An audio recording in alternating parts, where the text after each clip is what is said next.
लग्नामधील जेवणातून 600 जणांना विषबाधा झाली आहे आणि यामध्ये एका बालकाचा मृत्यू झाला असून 17 जण जखमी झालेले आहेत। छत्रपती संभाजीनगरच्या कन्नड तालुक्यात ही घटना घडली आहे। आताची महत्त्वाची बातमी आपण पाहतोय। लग्नामधल्या जेवणामधून 600 जणांना विषबाधा झालेली आहे आणि यामध्ये एका बालकाचा मृत्यू झालेला आहे। 17 जण यामध्ये जखमी झाले। 17 जणांना ही विषबाधा झालेली आहे।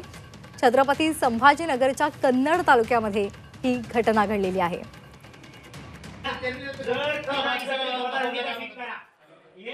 आपण पाहतोय लग्नामध्ये अनेकदा विषबाधा होण्याच्या बातम्या आपण पाहिलेल्या आहेत आणि तशीच एक बातमी छत्रपती संभाजीनगरातून समोर आलेली आहे आणि या संदर्भात अधिक माहिती देत आहेत आमचे प्रतिनिधी नितेश महाजन। नितेश, नेमकं काय घडलेलं होतं आणि सध्या जे रुग्णालयामध्ये दाखल आहेत त्यांची प्रकृती नेमकी कशी आहे?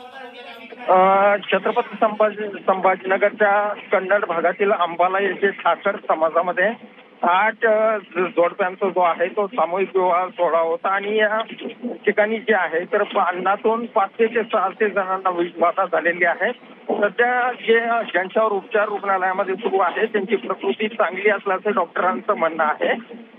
जवळपास एक लहान बालक जो आहे त्याचा या विषबाधेमुळे मृत्यू झालेला आहे आणि त्यामुळे लग्नावर जी आहे ती एक प्रकारची शोककळा पसरलेली आहे या भागामध्ये आणि सध्या छत्रपती संभाजीनगरच्या काही रुग्णालयामध्ये आता यांच्यावर उपचार सुरू आहे आणि त्यांची प्रकृती चांगली असल्याचं डॉक्टरांचं म्हणणं आहे।